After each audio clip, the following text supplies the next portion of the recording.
In this video, I'll show you how to make a timeline year animation in DaVinci Resolve. Make sure you're in the Edit tab. Start by right-clicking in the media pool and selecting New Fusion Composition. A small menu will pop up. You can name it anything and set the frame rate to match your project. Now double-click the composition to open it in the Fusion tab. Inside Fusion, press Ctrl and Space to open the Select tool. Search for S-Render and add it. Click on the S-Render node, then go to the middle toolbar and add a Merge node.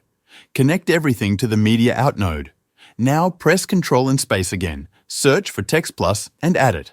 Select the Text Plus node and from the toolbar, add a Transform node. Connect the Transform node into Merge 1. Now, click the Text Plus node and go to the Inspector panel. Type the first year, then press Tab, type the next year, and keep going until you've added all the years you want. You can change the font, size, and color here. Make sure the text size is small enough so there is space between each year. Now, select the Transform node. In the inspector, increase the size value until it fits your liking. Move the playhead to the start of the composition. Make sure the first year is centered in the viewer. Then click the diamond icon next to the center X and Y values to add a keyframe. Now move the playhead to where you want the animation to stop. Change the center X value until the last year is centered. Go to the top right and open the spline panel.